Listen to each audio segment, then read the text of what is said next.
In this lecture, we are going to see some of the hosting providers that I don't recommend to get the maximum speed possible for your website. The first on the list is siteground.com. Why? Because I have seen many students from this SEO course hosting their website on SiteGround and they don't get even half of the speed what other students can get for the same configuration in a different hosting provider. So why this happens with SiteGround or some other hosting providers like iPage2? This is because they offer specialized hosting for WordPress, and any beginner in WordPress naturally gets attracted to these kind of hosting plans because they think, wow, there is a separate hosting for WordPress, so this should be the one for me. That's how they think, because there is no such thing like it's suitable for 10,000 visits or 25,000 visits. No one can say like that. These are just gimmicks. You need to understand. These visits are normally restricted by the bandwidth you use, and most of the hosting providers provide unlimited bandwidth. So there is no such thing that regulates the visits. The thing that you need to care about are whether they use SSD storage spaces, how much input output bandwidth, and the bandwidth speed they are providing, and also how many processes they are allowing you to use or run simultaneously. Beyond that, you need to care about whether they allow you to customize each and everything in your hosting for yourself. But you cannot expect all these options in any hosting which provide specialized WordPress hosting. So in any hosting provider, if you see this is a WordPress hosting plan or specialized for WordPress or optimized for WordPress, then just avoid that hosting because there is no such thing as that. Now coming to what is the hosting that I recommend?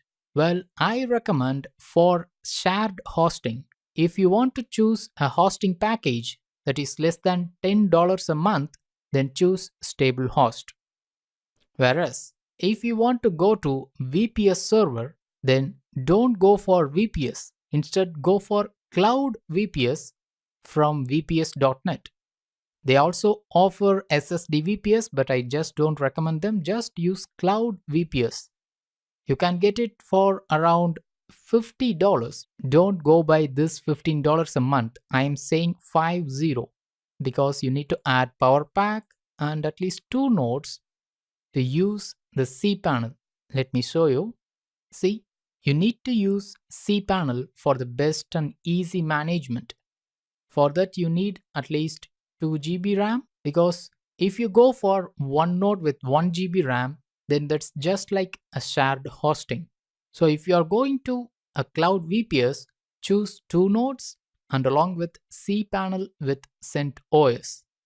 That will take you to $50 per month. So if you are in this budget, go to this website's cloud VPS server.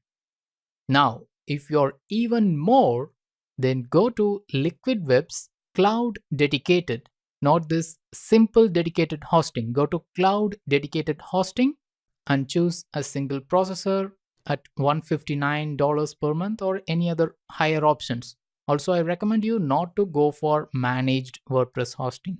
There's no such thing like that because they are already pre-optimized in such a way you cannot optimize or customize for your needs.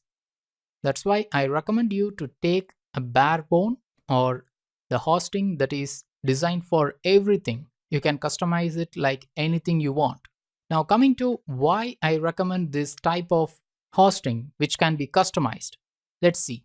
This is my StableHost cPanel. Here you can see they offer 2 GB RAM for this web hosting plan. I am under this $9 Pro web hosting plan for this website, and you can see they offer 2 GB RAM, 100 processes that can run simultaneously, and as usual, unlimited bandwidth, unlimited disk usage, unlimited SQL database, email. All these are unlimited, but basically they are limited in some other terms which you will not peak. So just assume they are unlimited. What I am considered is this one. It's 5 capital Mbps. That's the input output bandwidth speed. I consider only these two things when I look for a hosting: RAM and this input output usage. Most of the hosting providers don't mention this anywhere. That's why I'm showing you my cPanel. Next, what other features I like here? They provide varnish catch for free for any number of websites you use. Also, they provide easy Cloudflare integration, and they themselves use Cloudflare for their stable host website. Coming to compressed content, they provide zlib compression for all types of content. You can even disable them or enable them for the contents that you want. Next, they offer Let's Encrypt's free SSL. I use SSL for all my websites.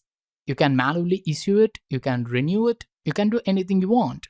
And they are free. And they renew automatically. And they don't even mention them when you buy a hosting. That's why many new beginners go to a hosting which provide an SSL for free along with their web hosting. You can buy an SSL from $10 a year to $300 a year, or even this free SSL based on the type of website you use. So let's come back to this final and most important option. You can choose the PHP version. Tell me which hosting provides this option for you. And also you can choose any feature that you want to install in a shared hosting. For example, I can install Memcache or Opcache or any feature that I want. Now switching to PHP options, I can change the memory limit manually, the maximum post size, the maximum upload limit, everything I can change manually using PHP selector or PHP options under this shared hosting. So this is why I recommend you StableHost for shared hosting, and this offers the maximum customization through which you can attain the maximum speed. Similarly, this VPS.NET cloud hosting is by far the fastest hosting that I have ever seen in a cloud VPS, and I tried it myself. Regarding this Liquid Web cloud dedicated servers, I haven't tried it with myself, but I have read lots of reviews and I know they are great for a cloud dedicated server.